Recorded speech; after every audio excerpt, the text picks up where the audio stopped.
Welcome to the Pennsylvania Trolley Museum's Zoom series, Trolleyology. My name is Kristen Fredrickson. I'm the manager of public programs and outreach at the museum. Thank you so much for joining us today. Welcome back to all the familiar faces we've seen before. We've got 52 of these, I believe, on YouTube now. So awesome library on YouTube. Thank you so much for sticking with us. Some of you like since the beginning. We really appreciate it. This virtual series features programs on Pennsylvania transit history topics, stories of the trolley era, cities where our streetcars come from, and they're usually on a Tuesday or a Wednesday, and we're going to continue these programs regularly. So if you have a show that you would like to share, something that fits our museum mission, please let me know. Like I mentioned, that's something about Pennsylvania or nearby, the trolley era. And if you have something that doesn't quite fit those guidelines, reach out anyway. We could probably fit it in at some point, and we'll have a full list of upcoming presentations on our website at patrolley.org. And I'll share that in the chat box so you guys can click on it in a minute here. And I want to extend a very special thank you to those of you who donated while registering for the program tonight. We really, really appreciate that. If you've made a donation this year while registering or through our website, thank you so much. We really appreciate your support, especially of these virtual programs. Let's see. So really quick, I know a lot of you have seen this before, but if you're new to the Pennsylvania Trolley Museum, we were established in 1954 as the Arden Electric Railway by a group of trolley enthusiasts called the Pittsburgh Electric Railway Club. And the museum opened to visitors a few years later in 1963, and it's actually located along the former route of the interurban between Pittsburgh and Washington, PA. We did outreach at the Duquesne Incline this past weekend, and I had to be sure to specify Washington, PA, because there's a lot of out-of-town visitors that come to the incline, and they all thought I meant the interurban between Pittsburgh and Washington, DC. So Washington, PA. We've got about 50 trolleys and electric railway cars here. About 20 of them operate. And we actually had over 35,000 visitors last year who take the 4-mile scenic ride at our museum. And let's see, we are open right now with our summer hours, Tuesday through Sunday. So the only day we're closed is Monday, 10 to 4, although get there by 3 if you want to experience the museum fully. And we've had some really interesting things happen lately. Just a few quick updates. Freedom Transit, the local transit agency in Washington County, now serves the museum. So we're very excited to be served by transit again. They did stop at our old site, and it was just, a couple months to get it all sorted so they could start coming to our new museum as well. And then in the center there, we're very proud of our 2024 graduates. We've got Dom, Jack, and Louie there, kind of jokingly posing on our playground trolley. And then on the right is a picture from the Whiskey Rebellion Festival this past Saturday. We do outreach in all sorts of places. Like I mentioned, the Incline, the Whiskey Rebellion Festival. We're going to be at an event coming up called Flight Fest at the Washington Airport, and hopefully the Combustion Festival or Festival of Combustion at Rivers of Steel. So come see us in the community. We usually post about it on our social media, so you can come say hi and come tell people how awesome the museum is. And then lastly, I want to let everybody know that the Washington County Fair is just around the corner, August 10th to 17th, less than a month now. So if you are one of our out-of-town volunteers who's going to come in for this event, like many of you do, sign up for a shift to sell some tickets. No, but we're very excited about this event where we become a little transit system running up to 7 cars at once for the week, over 8,500 passengers last year. So it's a very exciting time at the museum, especially if you want to photograph pretty much every car that runs that carries passengers out on the line. Okay, so now I would like to introduce today's presenter, Dr. Craig Semsel. He earned his master's degree from Carnegie Mellon and his doctoral degree in history from Case Western Reserve University, where he studied the history of technology and science. He spent several years operating and helping to restore streetcars in Connecticut. He published the book Built to Move Millions, Streetcar Building in Ohio in 2008, and he teaches history at Lorain County Community College in Ohio. At the end of this presentation, we'll have a question and answer session with our presenter, but the chat box will be open, so please feel free to enter questions or comments during the show. We'll get to those at the end. And this program is being recorded and will be shared sometime soon on our YouTube. And at this time, we're going to go ahead, turn off our videos, and your microphones will stay muted until the end of the program so we can minimize distractions. And I'll invite you to turn those back on at the end. Okay, Craig, if you are ready, take it away.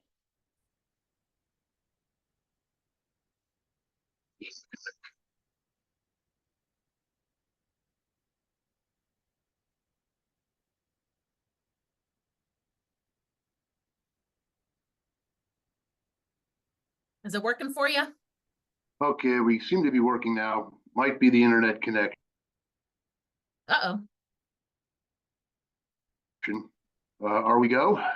No, we're not seeing your screen just yet. Okay, give me a minute. All right. Okay, replace current share. Yep.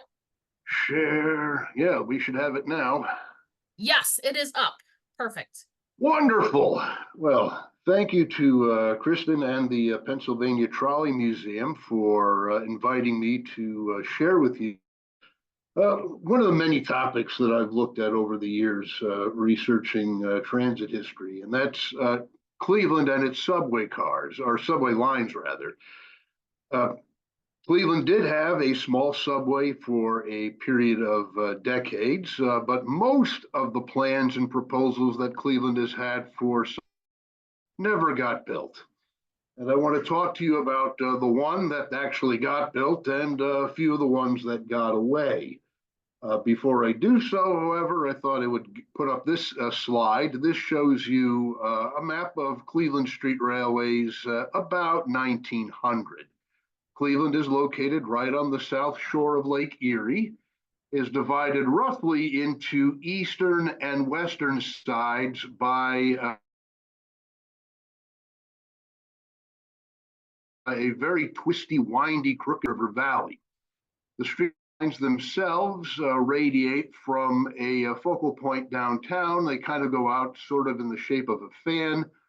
Most of the lines ran on the east side, where most of Cleveland's population resides, although there were quite a few on the west side as well. This focal point I want to share with you now. Aha, and it's not sharing because I don't think I'm in the right thing.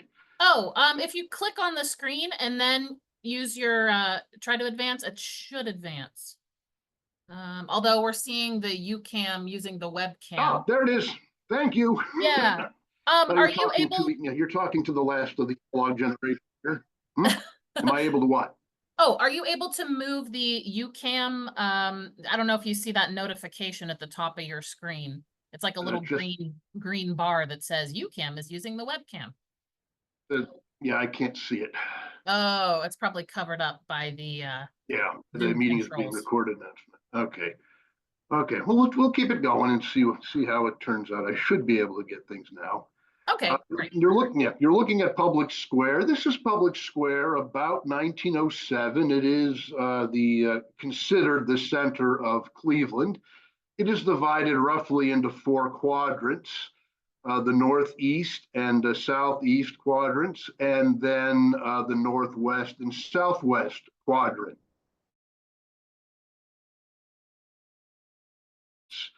Monument, this corner that we see over here is still standing, although the building to its right to the right here is no longer in place. The Key Tower has replaced it.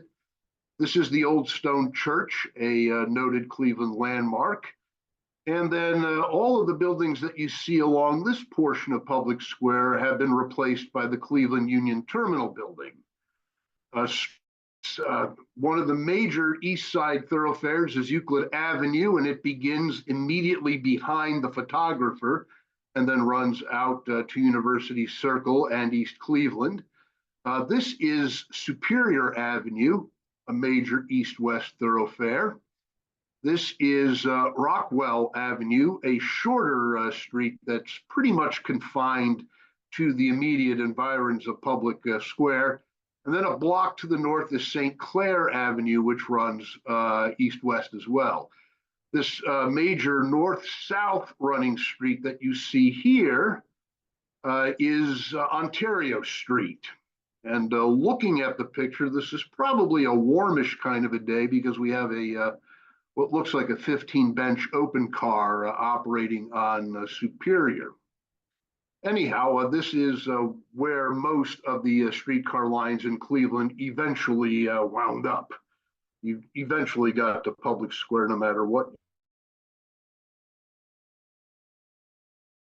you were riding. When we look of subway proposals, those would be the progressive era. This would be roughly the first 2 decades of the 20th century. The subways from this era were to be privately funded, both in their building and their operation. They were intended to improve Cleveland transport and alleviate downtown congestion. The next period would be the 1920s and 1930s. Here, the construction of the subways was to be publicly funded, although the subways themselves would be operated by private companies or company. The final period, the 1940s and 1950s, here the subways would be publicly funded and publicly operated. In addition to alleviating downtown congestion, this group of subways was also intended to attract residents in outlying suburbs to downtown Cleveland and also to encourage businesses in downtown Cleveland to remain in downtown Cleveland. So with that, we'll look at each of our periods in turn and look at the various subways that the city considered.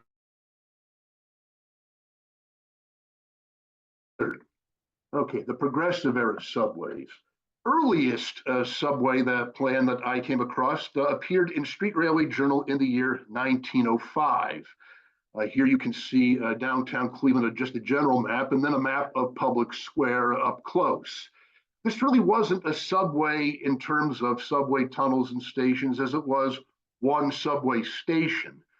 Streetcars would approach Public Square from 5 separate areas, and they would remain on the surface until they got immediately within the environs of Public Square. Then they would dive underground and meet at a terminal station. The station was octagonal, it had 8 sides, and there would be 5 sides of the station that would meet the streetcars. This plan too far because there was another larger, far more ambitious program that was put forth. And that was the plan of the Cleveland Underground Rapid Transit Company.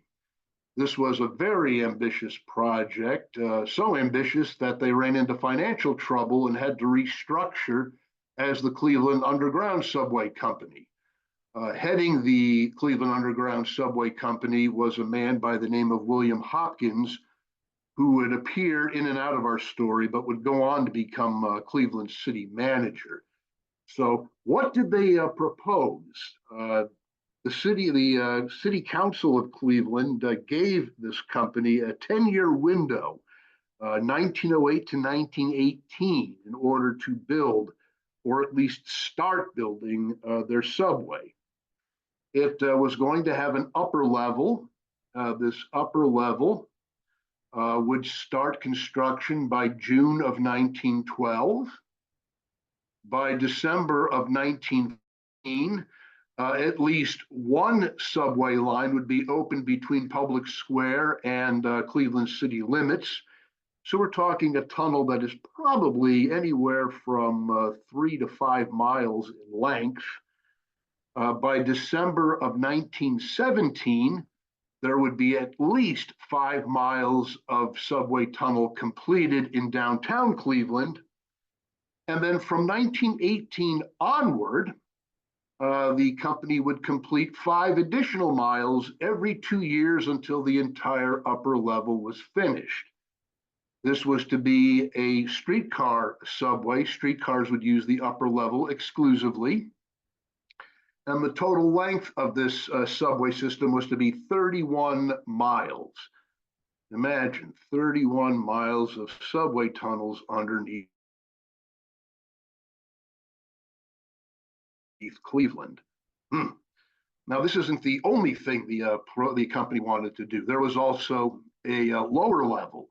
This would have its construction begin about a half a year after the upper level began. It would be December of 1912. And then by December of 1914, at least one line would be open between Public Square and the Cuyahoga Valley. The entire lower level would be completed by December 1917. This level would be the domain of interurbans and railroads with an emphasis placed upon freight. This was a smaller level, only 3 miles. 34 miles of subway tunnel.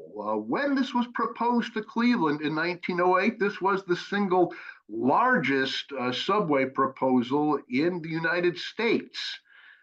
And wouldn't it have been something had it actually gotten built? Unfortunately, it didn't get built. Although ironically, there was one physical artifact that came out of the Cleveland Underground Subway Company. And that was an actual subway car. You're looking at car number 101. This car was built by the G.C. Kuhlman Car Company, the car manufacturer that supplied most of Cleveland's street railway vehicles. Kuhlman was located on Cleveland's east side, just off of East 140th Street. It looks very similar to most Cleveland streetcars with a center entrance and exit. The one different feature about it is the motorman's compartment. The motorman had a separate door, a high-level door, that he would either exit onto an upper platform or he would then have to climb down using that stirrup that you can see just beneath the door. But again, it was a exit. It was a low floor car. You only had one step, 57 passengers. When it became clear that the subway would not be built, car 101 wound up being an orphan.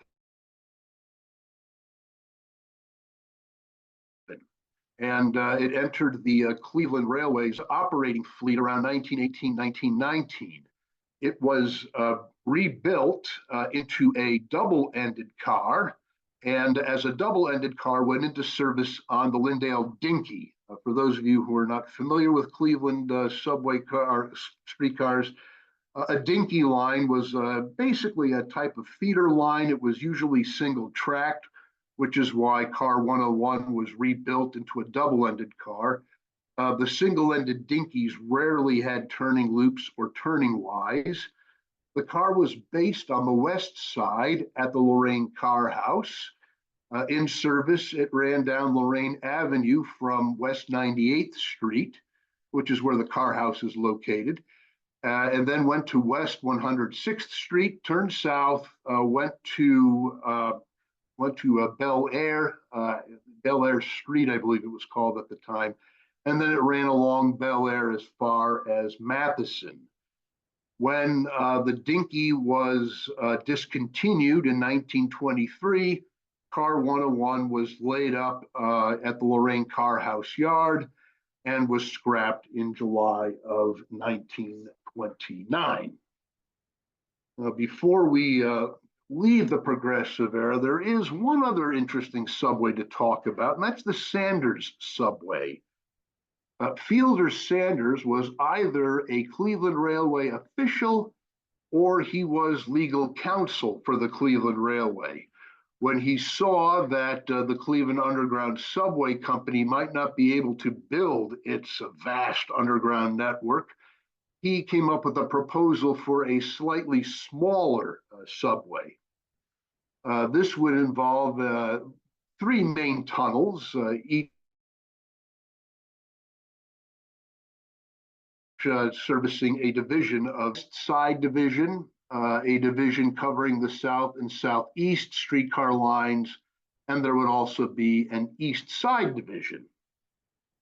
West side would use an existing subway, and I will get to that in just a moment. I go out of chronological order a couple of times in the presentation. But I will let you know when that happens. Subway and extend it to Public Square and use it for 8 or 9 streetcar lines. The southeast subway division would have a tunnel running underneath Ontario Street. Again, it would serve 8 or 9 lines. And then the east side would have 9 lines divided into 2 tunnels. Euclid Avenue, a short tunnel running from Public Square to East 14th Street, and then a short tunnel running from Public Square underneath Superior Avenue to East 12th. Again, this is another plan that didn't actually get built. So what did get built? It did happen during the Progressive Era. It's kind of ironic that all the subway proposals that Cleveland entertained never got built. And the one subway that did get built was kind of, I'll explain that in a moment. This is that other project. You're looking at the Superior Viaduct, a large bridge that connected Cleveland's east and west sides.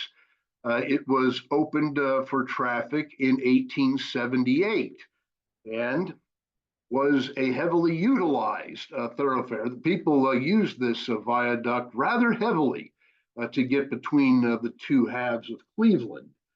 To give you an idea how heavy, a 1915 traffic study made note of the following daily traffic that went across the viaduct.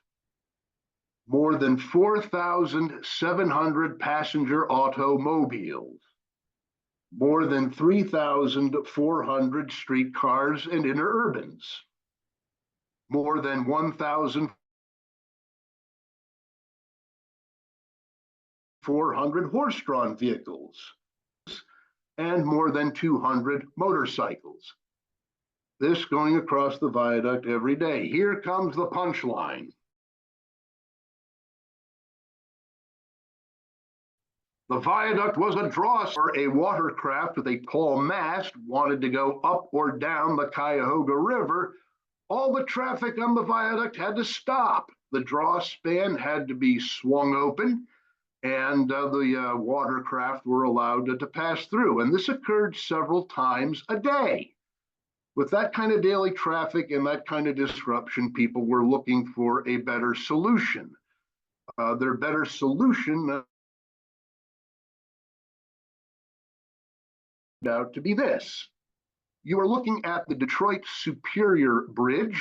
It is now known as the Veterans Memorial Bridge, although most people in Cleveland will either call it the Detroit Superior or the High Level Bridge.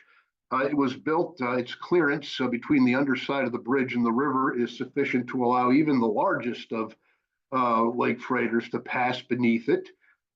Interesting enough, this is the Center Street draw span. This is still around, still in use. But this was the solution to the Superior Viaduct. The bridge is high enough so that you don't have to have a draw span. It's a double deck structure. The upper level was intended for freewheeling traffic, automotive, horse-drawn, pedestrians, motorcycles, what have you. And then this lower level was intended to be the domain of streetcars and interurbans. Now, since the upper level was flush with Superior Avenue on the east side and Detroit Avenue on the west side, any streetcars or interurbans intending to use the bridge had to go below grade. And so it was decided to build a station on either end of the bridge, one to the east, to the west. And in addition to these stations, the cars would go under. There were 3 tunnel portals accessing the lower level. There was one main portal where all tracks converged on the east side, and then there were 2 separate portals on the west. This is a Cleveland, looks like a 4,000 class streetcar. operating on the lower level of the high-level bridge. This is the Superior Avenue tunnel portal. The subway had 4 tracks, 2 northern and 2 southern. The northern tracks are the 2 tracks on the left, the southern, the 2 tracks on the right. The right tracks went across the bridge into a station underneath West 25th Street. Then the cars would proceed to a very sharp curve, a really tight curve that would take you south under West 25th Street, and then to a tunnel portal around Franklin Avenue. The 2 tracks on the left, the northern tracks, far straighter shot. You went straight down Superior, straight down into the subway, straight across the bridge, and then after stopping at the West 25th Street station, they would go straight underneath Detroit Avenue until they reached their tunnel portal at West 29th Street. Here we have cars from both the West 25th surface on their way to Public Square, and then on the far left, we have a Lakeshore Electric interurban, which is diving into the subway. The interurban car is going to points west, which would be Lorraine, Sandusky, and eventually Toledo. This is the lower level of the subway when the streetcars and interurbans were running upon it. I give you an idea of what sort of traffic the Detroit Superior Bridge enjoyed on the lower level. The West 25th Street tracks saw more than 200 round trips. The 2 northern tracks, the Detroit Avenue tracks, saw more than 125 round trips, plus hourly interurban service. This whole bridge went into service in 1918, and the Superior Viaduct was finally closed in 1920. This is the Detroit Avenue portal. After stopping at the West 25th Street subway station, the tunnel would continue about 4 blocks underneath Detroit Avenue and then came up to the surface at West 29th Street. This is a photograph of, I believe, the West 25th Street station. This is what it looked like when the streetcars were in service. And this is what would operate now through the 1920s, through the 1940s, and into the 1950s. That takes us to our second period of subway proposals. The first to mention was kind of straddled both periods. It was conceived during the Progressive era, but didn't come up for public vote until 1920. This is the plan, the master plan, as it appeared in the Electric Railway Journal in 1920. It was to consist of a center terminal, 5 nested loops, and then subway tunnels branching off of this central terminal. The initial plan was to build the terminal only and then to build subway extensions as funding permitted. Here's a close-up, giving you an idea of what it looked like. And there is now a color version of this map that is available for purchase. Guess who's going to be purchasing one later this week? So I have a nice decoration in my office. But anyway, give you an idea what this looks like. The even-numbered loops 2 and 4 served west side lines. Loop number 1 served south side lines, and then loops 3 and 5 served east side lines. This was a bi-level terminal. The upper level consisted of a mezzanine, and then there would be small stores along the mezzanine level, and then there would be stairs taking you to the lower level where the subway loops were located. Again, the idea was build the terminal first and then add on subway tunnels as funding permitted. I should point out, it was a little remiss here, the subway that did get built, overall length was just under 1 mile. Okay, to build this terminal would cost $20 million. And it was an off election that was held. It was held during the late winter or early spring. Voter turnout was rather lousy, but 13,099 Clevelanders voted in the affirmative. They wanted to spend the money on this subway terminal. Sadly, 30,017 voted nay. And so the plan was at least placed on the shelf. It wasn't discarded entirely, but it was shelved. Factors involved poor publicity, problems with materials shortages and labor shortages right after World War I.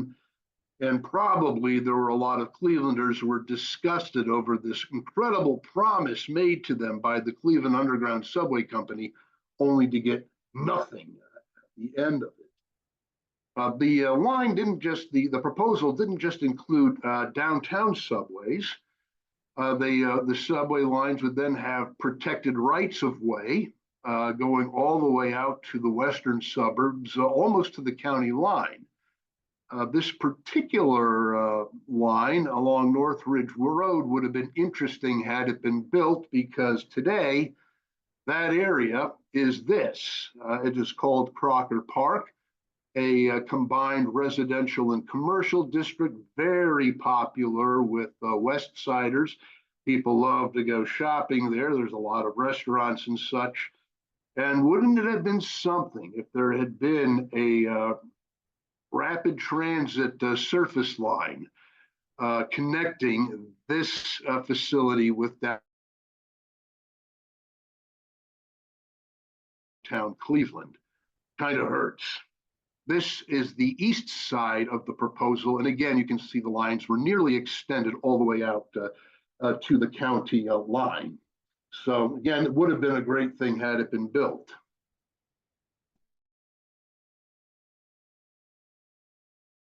Now we come to the Hopkins Plan in 1924.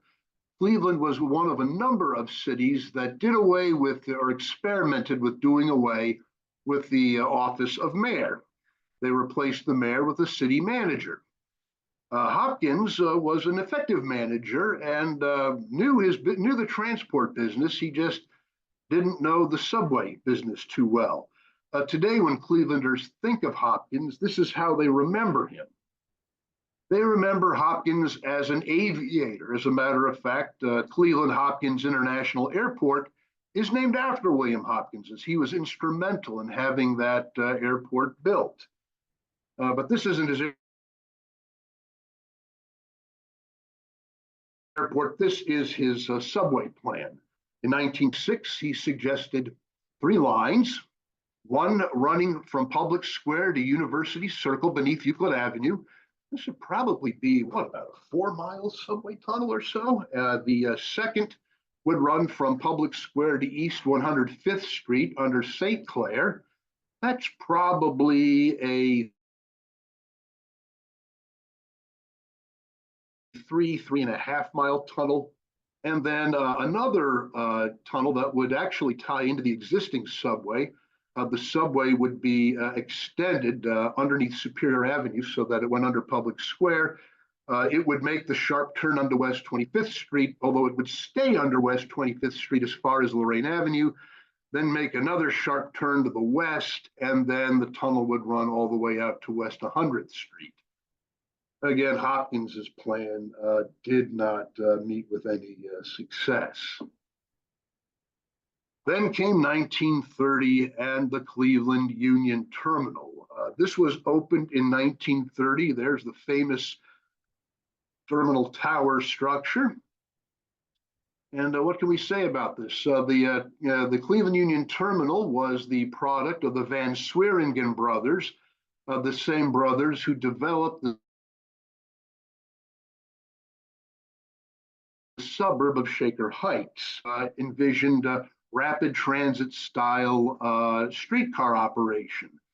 They created protected rights of way along Shaker Boulevard and Van Aken Boulevard, And these two lines would come together at Shaker Square, and together they would travel to the Cleveland Union Terminal.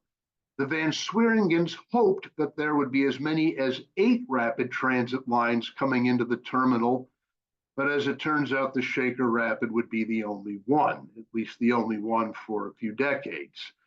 The reason being the Great Depression. In 1934, the Van Sweringens went broke, and it was really a bad time to try to get anything transit-related going in the city of Cleveland. Not that they didn't try. The engineering firm of Parsons Brinkerhoff tried to resurrect that nested subway terminal by creating a plan in which only the center 3 loops would be built, loops 2, 3, and 4. They proposed tying the existing subway in with the public square terminal and then building the subway out Euclid Avenue. Nothing came of this proposal. Then in 1935, the Cleveland City Council approached the Works Progress Administration, or WPA. This was one of Franklin Roosevelt's New Deal programs to combat the Depression and involved federal funding for public works projects, among other things. This is what the City Council proposed. Extending the existing subway through Public Square and then out to University Circle via Euclid Avenue. Again, we're talking about a 4-mile tunnel, more or less. There would be another subway that would use the Lorraine Carnegie Bridge to St. Clair via Ontario.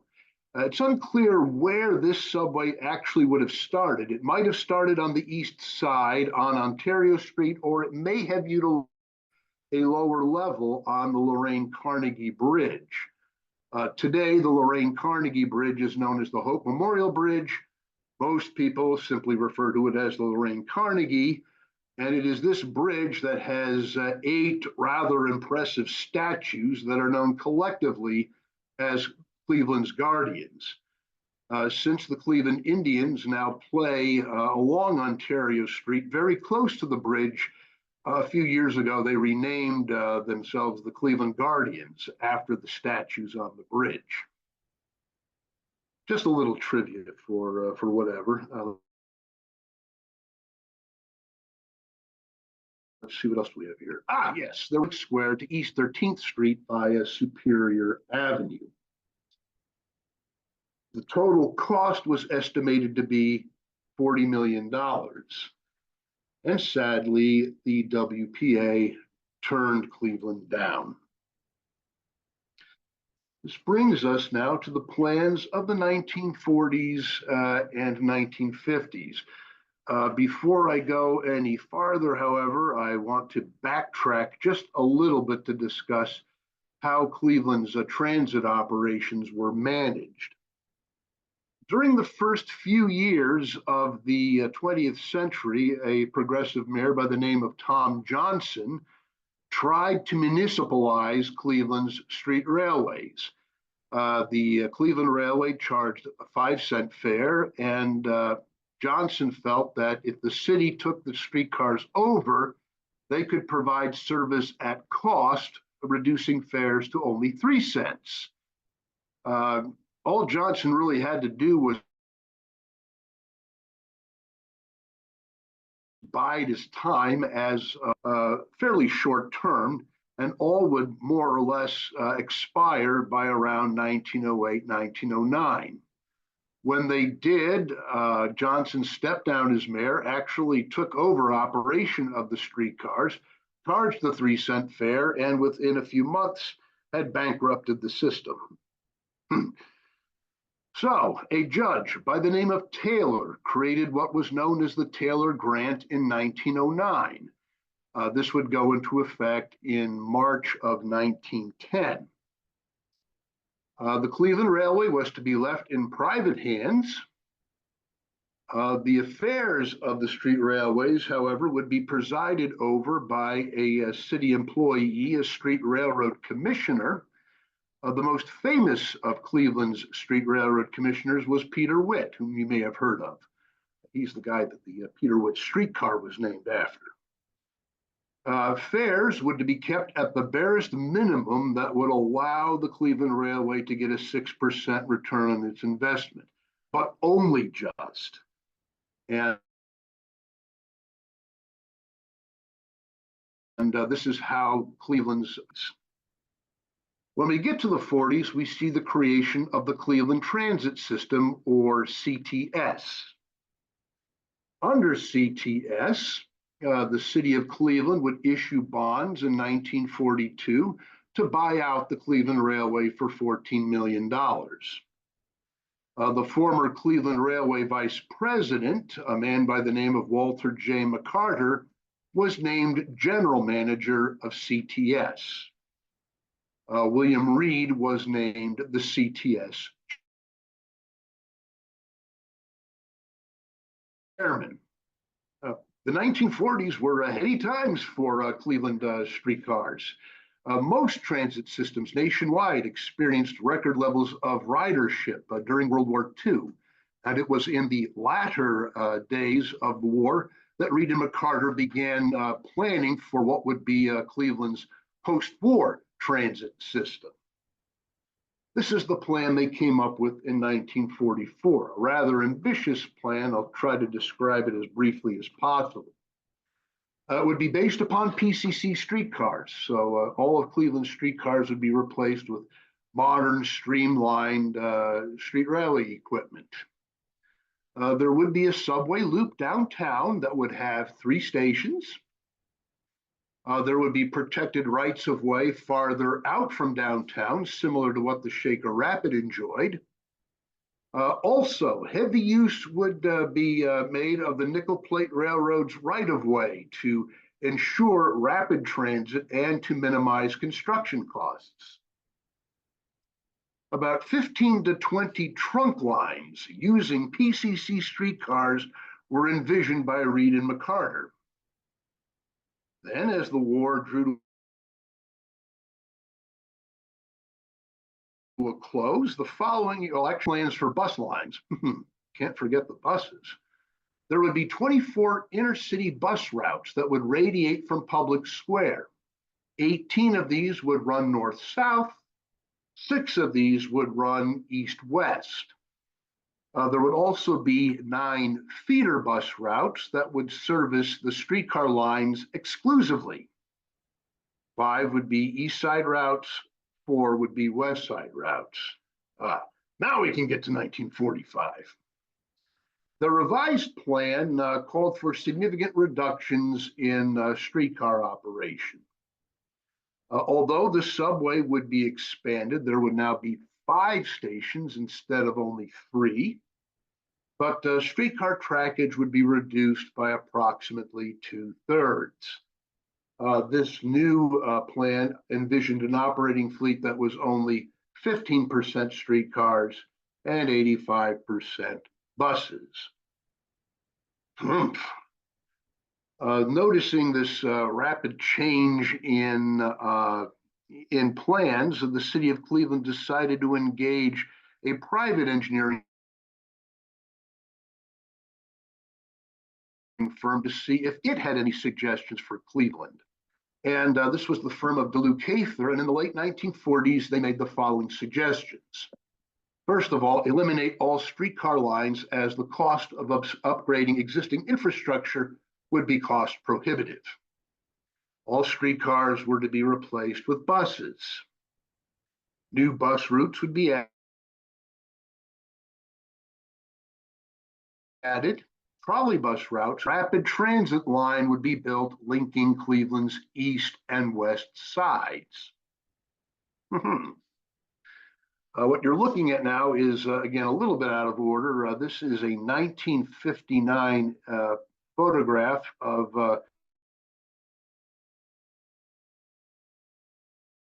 the Cuyahoga County. For this gentleman on the far left, this is Henry Spieth.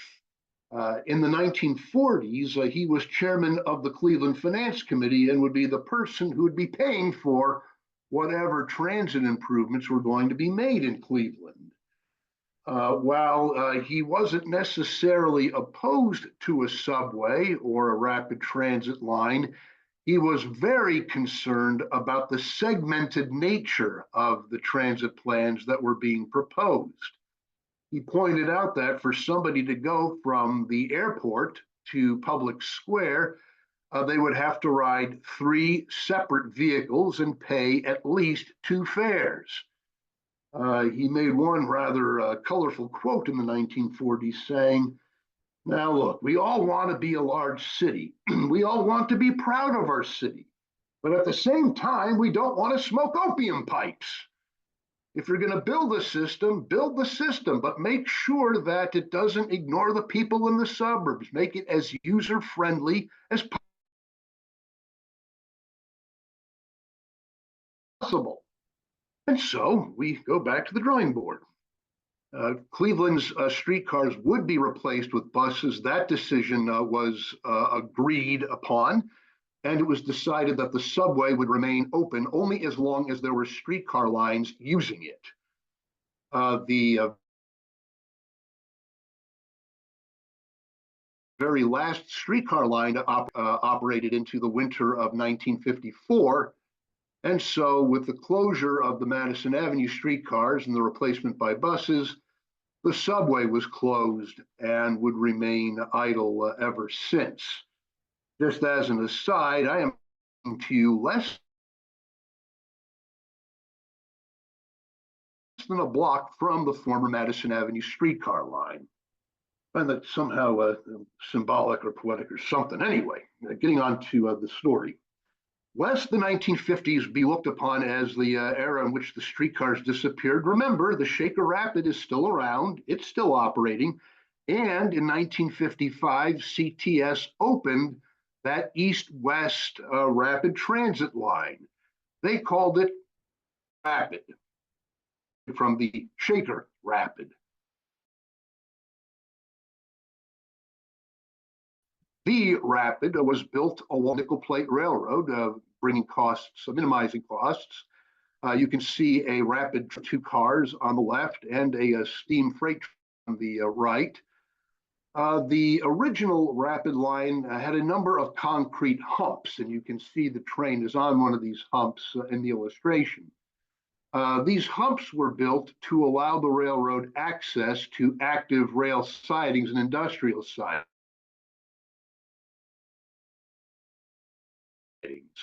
I doubt any of them, but the humps are all still there. So if you're traveling between the east and west sides, you're going to go up and down a few times as you're going between stations.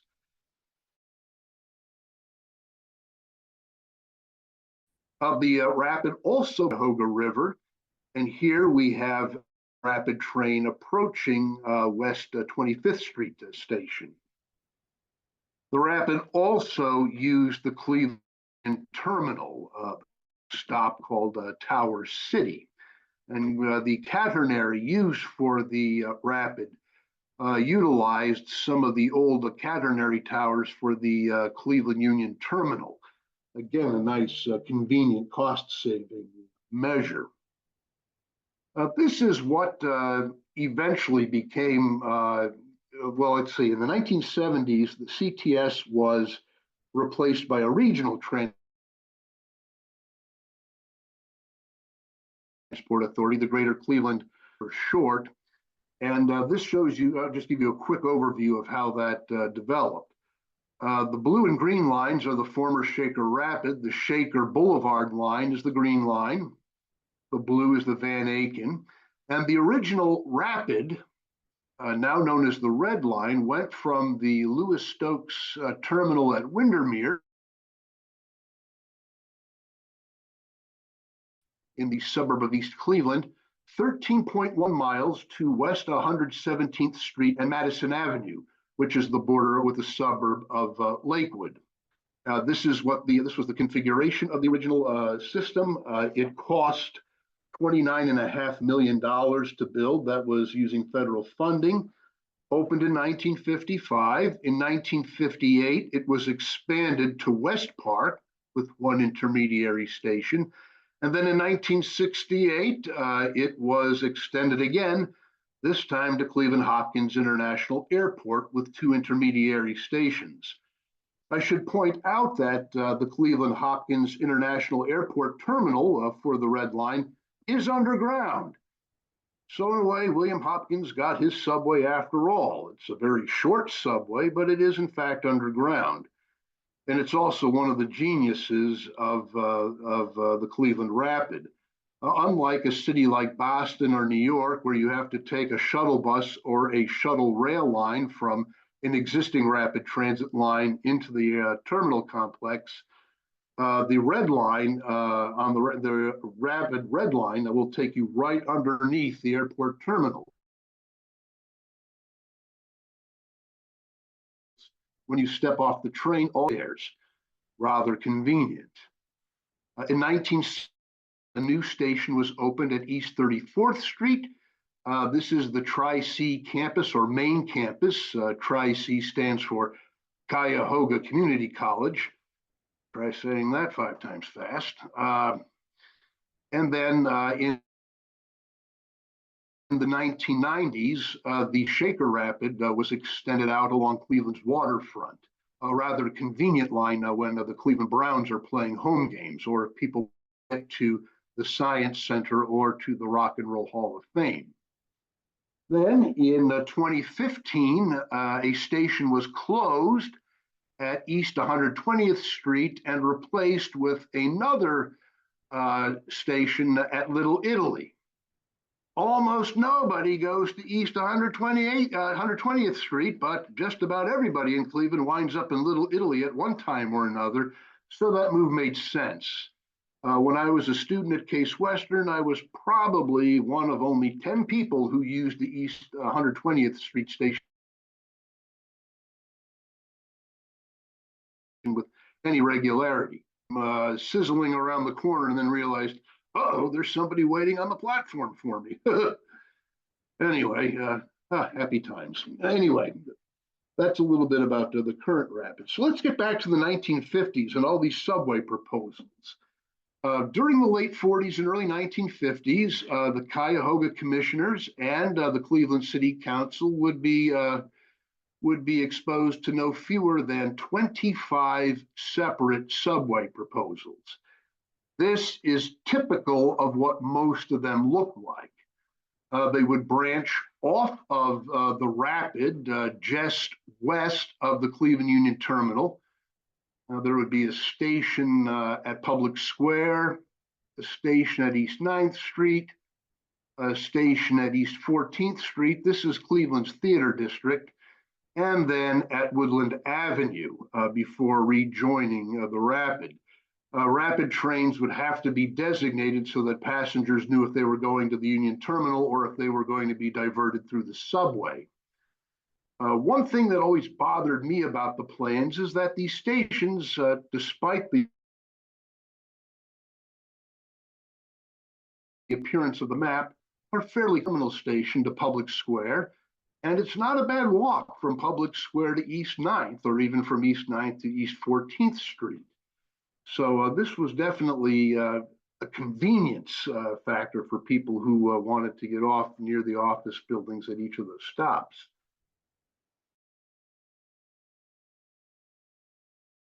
But this is 50s. Subway proponents would place articles over 2,100 column inches in local newspapers in favor of Cleveland subways. There would be an 8-part series of subway articles ranging from 500 to 600 words that would appear in Cleveland newspapers. And in 1953, the public voted in favor of a $35 million bond issue to build a subway. However, before the bonds could actually be released, the Cuyahoga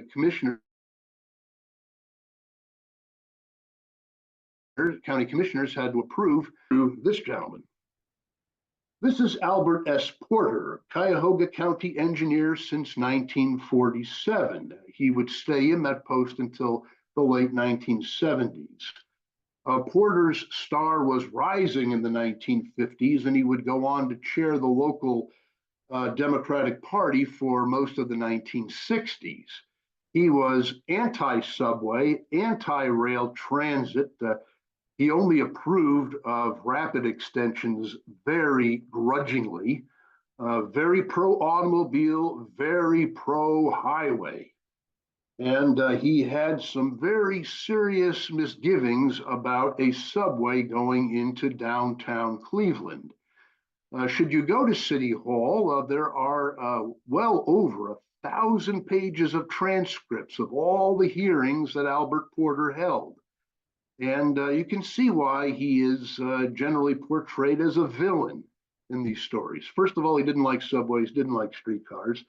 That already makes him suspect, but he just wasn't a nice guy. You read the things, the interaction between him and subway proponents, and it is rather appalling.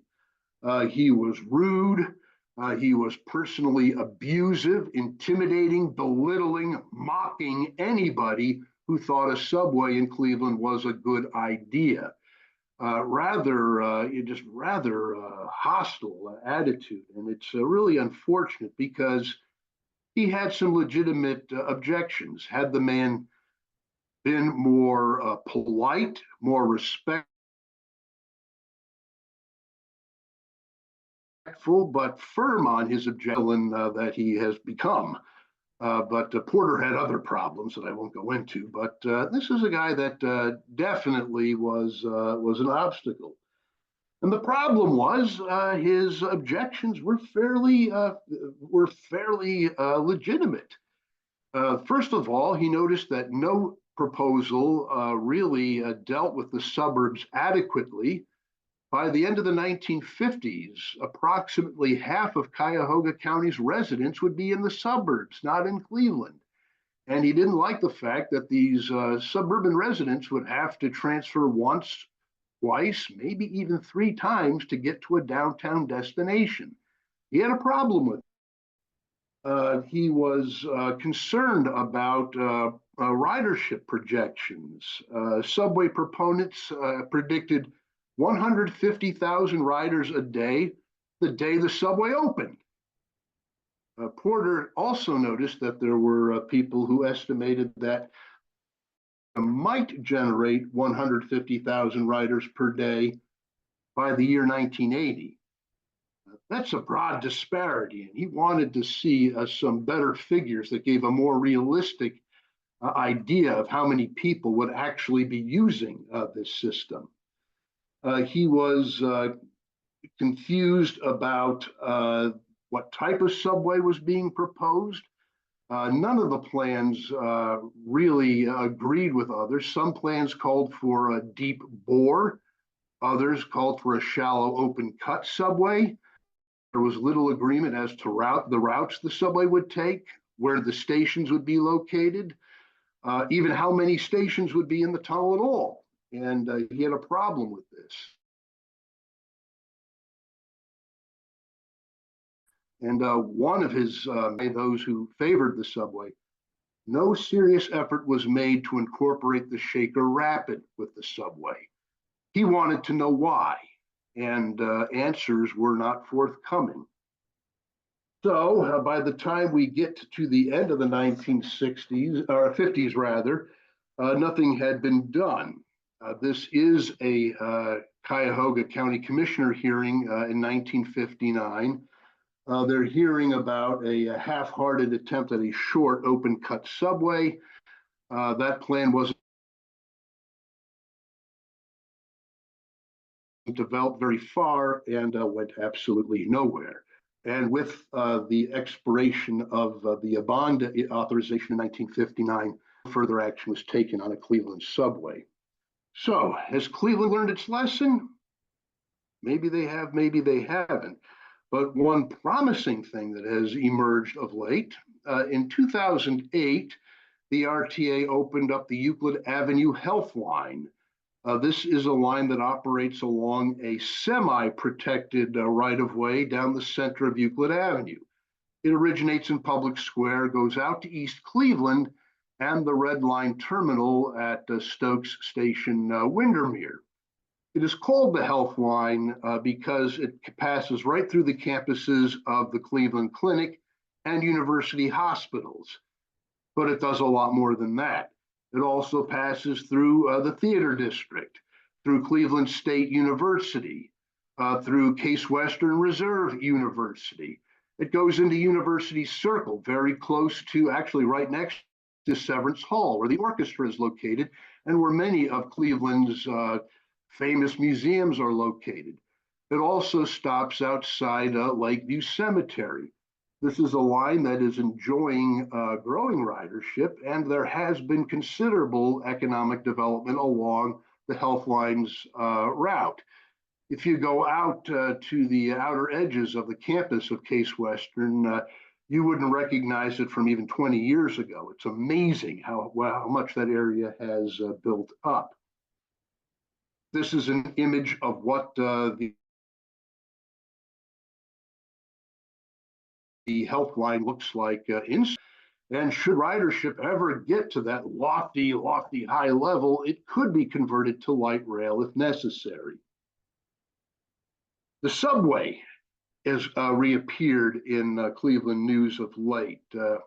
There are now proposals to turn the old subway into a park-like setting, offering walking paths and bike lanes, allowing pedestrians a more scenic way of getting across from the west side to the east side. The beauty of this plan is nobody has to build a lower level into one of the bridges. This subway already exists, and it's mostly structurally intact. It's mostly a cosmetic issue rather than a major structural issue. So by way of closing, I just wanted to share with you a few images that my wife and I took over a weekend in June. You know, it's one of those classic things. You go out to take photographs of some things, and next thing you know, you've spent most of the afternoon walking around and exhausting yourself. But here's what we can see around downtown Cleveland today.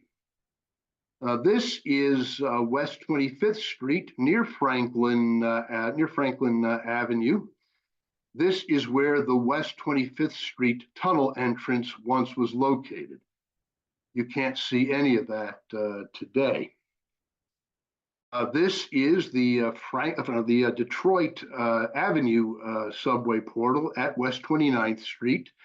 I think this is 1952, and I think that is a railfan trip using one of Cleveland's PCC cars. This is what you will see today. All the buildings are there, but sadly, the tunnel entrance is little more. You can see how the street narrows once you get away from where the portal once was. If you turn around and look in the opposite direction, again, you can see where the street narrows, where the buildings come closer to the street. It's still pretty wide there, although there is no portal in evidence. This is the Superior Avenue portal. The streetcar you see here appears to be a Clifton Boulevard streetcar. It originated at the Rocky River Car Barns in Lakewood, Ohio, ran along Clifton Boulevard, joined up with Detroit Avenue in the city of Cleveland, ducked down into the subway, and is now popping up at Superior Avenue on its way to Public Square. Go to this site today, and there's no evidence of there ever having been a tunnel entrance. Rather discouraging if you're a rail fan. Now, take a look around, you do see evidence. West 25th Street Station. This is the southwest corner of the intersection of West 25th Street and Detroit, and there still is a subway entrance here. I wish I had my photographs with me, because if you go through those doors, they were locked when the day we took the picture. you see a lot of nice aluminum, burnished aluminum. It looks very much like very Art Deco-ish and really looks like a sharp subway entry. On the northeast corner of the same intersection, this little doorway here is the entrance into the subway. There's about 3 times a year, the Cuyahoga County engineers would allow the public to tour the old subway. They did this right up until about West 25th Street, the subway area, just to make it look a little more appealing to people. I've got a couple of pictures for you. This is what the entrance looks like. Heck, it looks like the subway is still in service. Go to the bottom of the stairs, you're greeted with this view.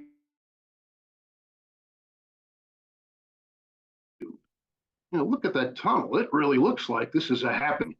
Then you reach West 25th Street, and well, the illusion is shattered. Again, this is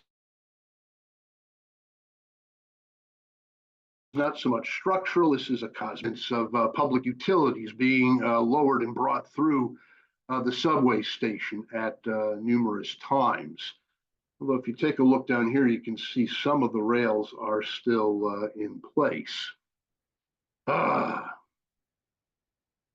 can see here we have some issues with spalling concrete. That has to be addressed, but still, by and large, we're talking about a cosmetic issue, not so much a structural issue. The day my wife and I were wandering around, there was construction work going on in the subway area, so we, out of curiosity, we decided to poke around and see what it was doing. This was what greets you where the workers enter the subway. And this shows you, this is farther out on the, just before you get right over the center portion of the Detroit Superior Bridge. And here you can see the lower level is fairly well intact. It wouldn't take much to upgrade this to some sort of a park-like setting, if so desired. This is an image featuring automobiles building in a stop sign just outside of the bridge, giving you an idea of how massive the Detroit Superior Bridge really was. Again, there's the upper deck and then there's the lower level. If you go out to the east side, you can still see remains of the old Superior Viaduct from 1878. This is some of the abutment. These are footings from the eastern portion of the viaduct. Some community garden started here. They're rather pleasant. There's also a lot of people who like to come out here for sunbathing, so we had to be careful about how we took our pictures. We didn't want to get anybody in the photo that didn't want to be there. You turn around and look west, you can see the waterfront line, but the Shaker Rapid Canal just past that. Very tall railroad bridge, and then you can see the west side of the Superior Viaduct, the western edge of it. And there is the western portion of the Superior Viaduct. Again, it was opened in 1878. It had, to build this must have been quite the site. It is massive in its construction. Must have taken a lot of effort to build. And it'd be cost prohibitive to demolish. There were a number of these arched spans that ran right up to the river's edge. They were removed in the late 30s to allow for river improvements and to allow for the construction of this rather impressive railroad bridge. This is a close-up of one of the arches showing you how massive that bridge is. As my wife and I were wandering around, we did encounter somebody living in one of the condominiums. He has leased from the city of Cleveland the land underneath one of these arches. And as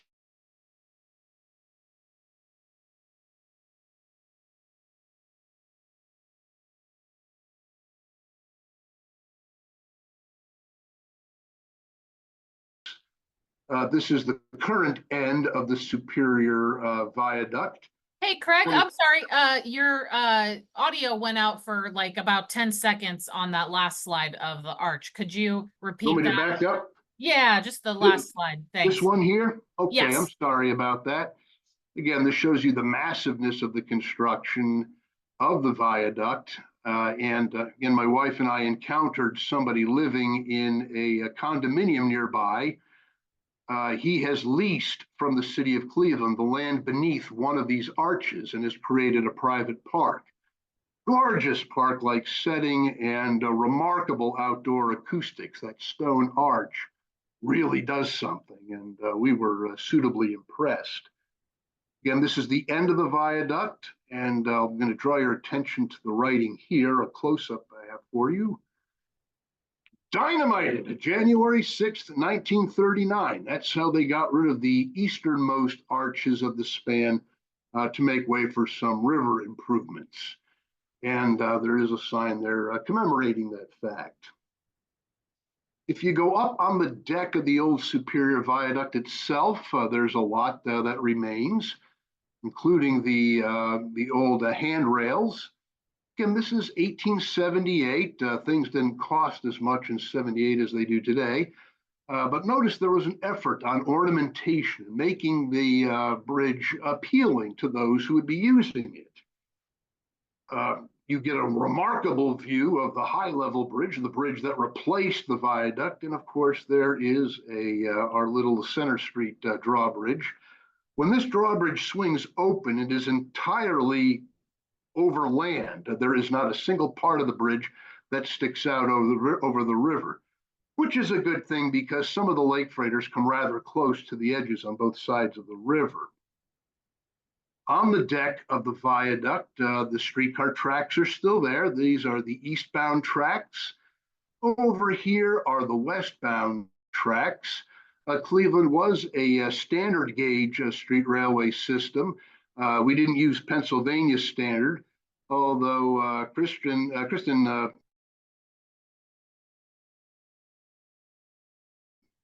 let me know that Pennsylvania gauge. I didn't realize that. I knew about the dual overhead in Cincinnati, but I didn't realize they were not a standard gauge street railway system. Notice there's a lot of landscaping now on the bridge. You can get direct access to these apartment buildings or these condominiums. There's at least one restaurant out here. And as you go out to the edge of the viaduct, the eastbound tracks have been removed to make way for a lot of the landscaping. But if you go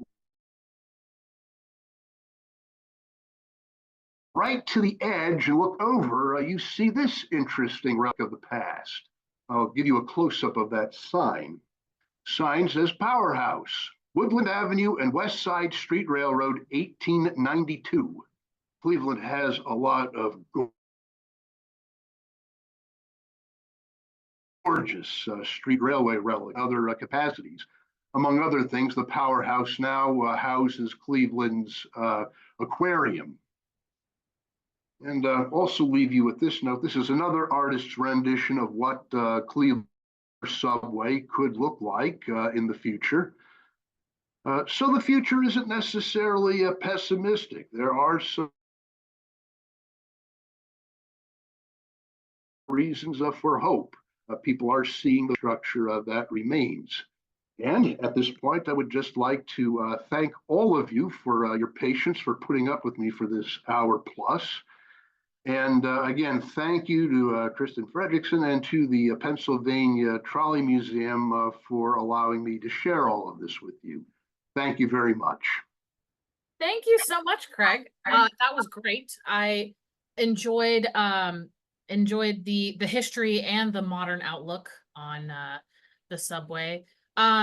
Just so you know, we did have like a little bit of audio issue for some reason. Yeah, we heard most of it, but every like minute or so it would cut out for like a second. So if you see some comments in the chat about that, there wasn't really anything we could do about it. So, but I think we heard the gist of it.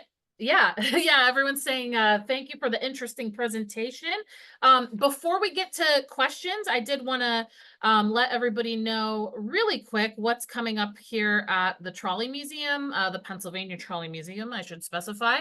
And so, Craig, if you want to take a look through some of those comments while I'm talking about this briefly, and you guys are welcome to turn your videos on as well. But next month, we're going to be doing a Streetcars of New Orleans presentation from Earl Hampton, who lives in New Orleans. And then in September, it's not going to be really a Trolleyology. It's going to be a joint program with the New York Transit Museum. So I'll send everybody out the information on that. But that's going to be through a registration through the New York Transit Museum called Trolleys, Trains, and Transit Museums, where we're going to kind of do a compare contrast with Pittsburgh and New York City and our two museums with my friend Polly from the New York Transit Museum. So that should be a lot of fun. I'm going to be the presenter for once, which is slightly terrifying. So hope a lot of you can join, and so I can see some familiar faces. So again, I want to thank you guys for joining us tonight. We're going to get to the question and answer session in just a minute here, but thank you again for joining us. If you'd like to make a donation, you can do that at patrolley.org/support. And thank you again to those of you who donated during the registration process tonight. If you have a presentation you'd like to share, make sure to reach out to me and we'll get something lined up. Sorry, I'm looking for my notes over here. Okay, let me make it so you guys can unmute yourselves. Craig, did you see any comments there? Let's see. Did see one comment about the potential for crime down in the subway. Unfortunately, that is a problem. Cleveland has had more than its fair share of that. That's something that just about every city has to deal with. Yeah. Let me see. Sadly, I could, the east end of the subway, somebody actually took portions of old Cleveland Transit vehicles and put them out there, but those have been vandalized, and it's a rather makes a rather poor showing. So I let that go. But that's a problem. There are plenty of places to hide down there, and Cleveland does have an issue with homelessness. Actually, there's a homeless shelter literally right next to the West 25th Street subway station. That would be St. Malachi's. I had a question about the lights by that subway entrance, those kind of globe lights. Yeah. Are those original as well? The globe lights? I know what you're talking about. I don't know if they're globe lights, but they're like round. They're like on either side of that subway entrance. It's hard. They're really cool.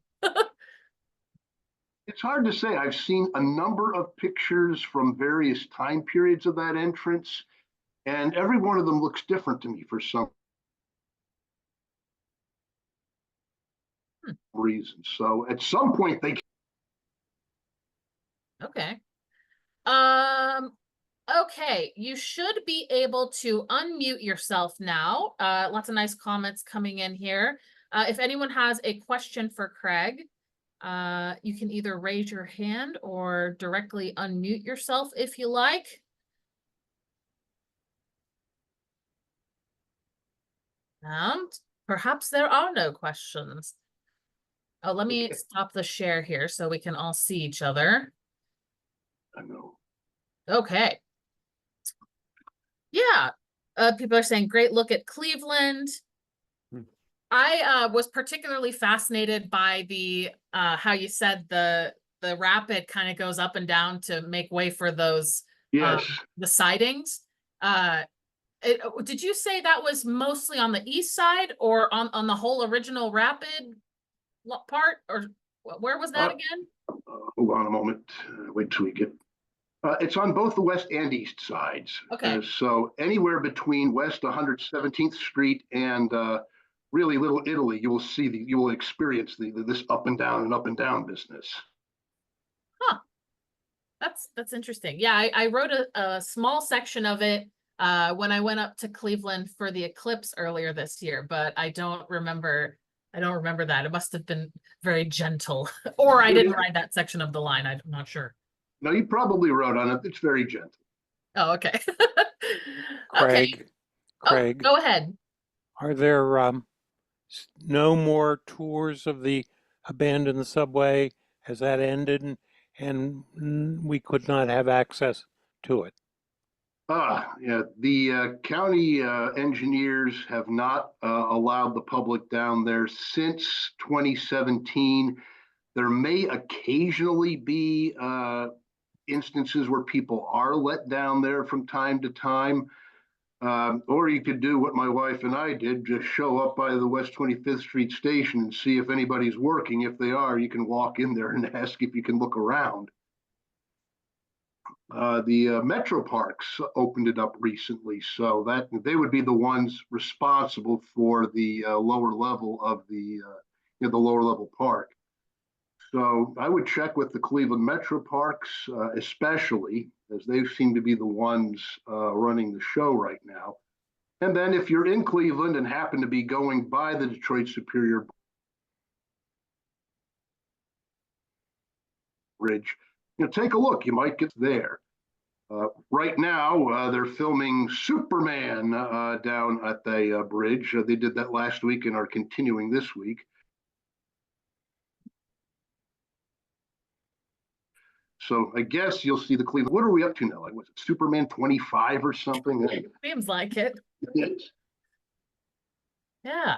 I don't know if this is relevant, Jack, but I know they let the APTA conference in there like during the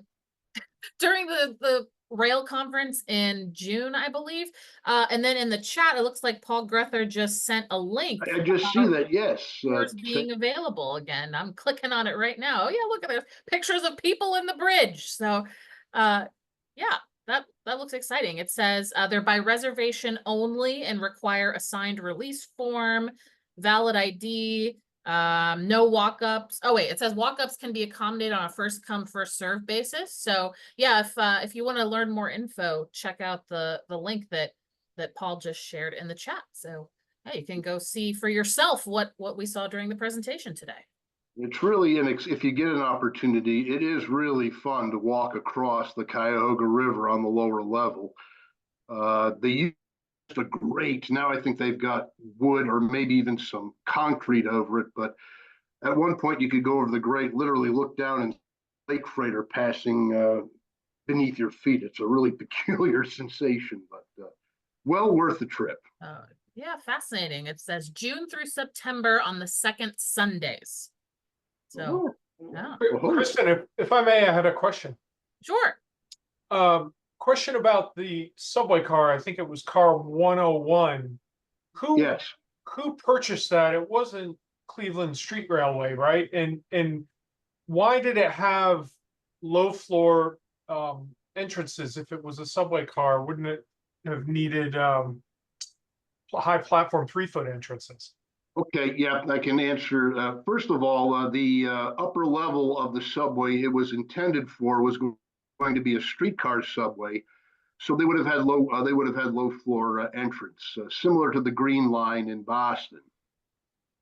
So that's why they would have low floor entry. Why they had that high level entry and exit for the motormen, I'm not entirely sure.